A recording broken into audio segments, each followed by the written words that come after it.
Hello friends, હું છું Divya food કિચનમાં તમારું સ્વાગત છે.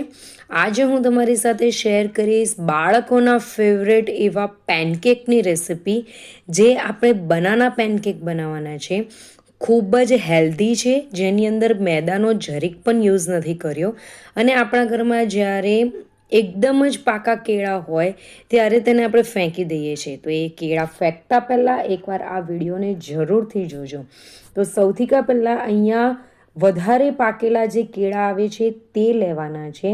તમે મીડિયમ જે પાકેલા કેળા હોય તે પણ લઈ શકો છો, પણ વધારે પાકેલા કેળાની અંદર ખૂબ જ ફાયદા હોય છે. તો અહીંયા મેં તેની સાથે 1 કપ દૂધ લીધું છે, 1 કપ ઘઉંનો લોટ લીધો છે, 3 ચમચી ગોળનો પાવડર લીધો છે. તમે ગોળનો પણ યુઝ કરી શકો છો. બેકિંગ સોડા 1 ચમચી લીધી છે, અડધી ચમચી બેકિંગ પાવડર અને 1 ચમચી જેટલું આપણે વેનીલા એસેન્સ લેવાનું છે. હવે સૌથી પહેલાં મિક્સર જારની અંદર બધા જ કેળાને એડ કરી દેવાના છે. તેની સાથે ઘઉંનો લોટ એડ કરવાનો છે. અહીંયા ગોળ જે લીધો હતો તે એડ કરી દેવાનો છે અને બધું જ દૂધ આપણે આની અંદર એડ કરી દેવાનું છે અને તેની ફાઇન પેસ્ટ બનાવીને રેડી કરી દેવાની છે. આ રીતની ફાઇન પેસ્ટ બનાવવાની છે. આની અંદર હવે દૂધનો યુઝ નથી કરવાનો, આટલું જ દૂધ હોવું જોઈએ. એનાથી વધારે હશે તો બેટર પતલું થઈ જશે.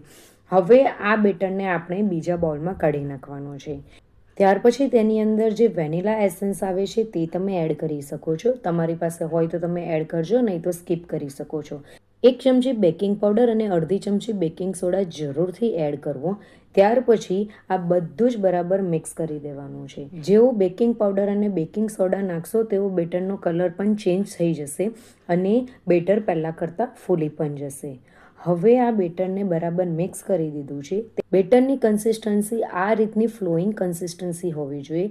આના કરતાં વધારે પતલું આપણે નથી રાખવાનું કે આના કરતાં ઓછું પતલું પણ નથી રાખવાનું. ત્યાર પછી તેની અંદર 2 ચમચી જેટલું ઘી એડ કરવાનું છે. તમે ઘીની જગ્યાએ બટર પણ એડ કરી શકો છો અને બધું જ બરાબર મિક્સ કરી દેવાનું છે. બધું મિક્સ થઈ જાય એટલે બેટરને રેસ્ટ નથી આપવાનો. ત્યાર પછી પેન લેવાની છે અને પેનની ઉપર ઘી કે બટર લગાવીને પેનને બરાબર ગ્રીસ કરી દેવાની છે. અને તમે પેનકેક તમારા હિસાબે નાના કે મોટા બનાવી શકો છો. અહીંયા મેં મીડિયમ સાઇઝના બનાવું છું, તો 1 ચમચો મેં બેટર પેનની ઉપર નાખી દીધો છે અને મીડિયમ ફ્લેમ પર જ આપણે પેનકેકને બનાવવાના છે.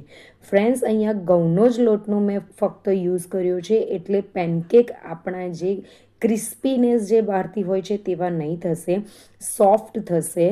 એટલે જો તમારે બેટરની અંદર થોડોક મેદો 2 ચમચી જેટલો એડ કરવો હોય તો તમે કરી શકો છો. તેનાથી પેનકેકનું જે બહારનું લેયર છે એ થોડુંક ક્રિસ્પી થશે.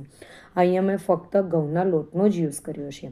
જેવું પેનકેક તમે નાખશો તેવું જ આપનું બેટરની અંદર આ રીતની જાલીઓ પડશે અને બેટરને આ રીતે ફેરવીને આપણે જ્યાર સુધી ગોલ્ડન બ્રાઉન થાય ત્યાર સુધી આપણે શેકી લેવાનું છે અને બીજી બાજુ પણ આપણે ગોલ્ડન બ્રાઉન થાય ત્યાર સુધી આપણે શેકી લેવાનું છે. આ રીતના બધા જ પેનકેક બનાવીને રેડી કરી દેવાના છે. ફ્રેન્ડ્સ, એક પેનકેક હું તમને બતાવું છું. બહારથી એ ખૂબ જ શાઇન કરે છે અને આ પેનકેક ખૂબ જ હેલ્ધી છે. મેદાનો યુઝ નથી કર્યો કે નથી કોઈ બીજી વસ્તુનો યુઝ કર્યો, ફક્ત ઘઉંના લોટથી પેનકેક બનાવ્યા છે. તેની ઉપર આ રીતે ચોકલેટ સિરપ નાખીને તમે બાળકોને આપી શકો છો. પાકા કેળાને ફેંકતા પહેલાં આ વિડીયો જરૂરથી જોજો અને આ વિડીયો જોયા પછી એકવાર જરૂરથી પેનકેક બનાવજો. પાકા કેળાની અંદર બહુ બધા ફાયદા હોય છે. હાડકાં મજબૂત થાય છે, આપણું પાચનતંત્ર સુધરે છે, આપણે એનર્જી આપે છે. બહુ બધા આવા ફાયદા હોય છે. તો ફ્રેન્ડ્સ, એકવાર જરૂરથી આ રેસીપી ટ્રાય કરજો. બાળકોને તમે લંચ બોક્સમાં, બાળકોને તમે સવારે નાસ્તાની સાથે, સાંજના નાસ્તાની સાથે પણ તમે આપી શકો છો. તો ફ્રેન્ડ્સ, તમને મારી રેસીપી ગમી હોય તો રેસીપીને લાઇક, શેર અને કમેન્ટ કરજો અને ચેનલને જરૂરથી સબસ્ક્રાઈબ કરજો. બાય.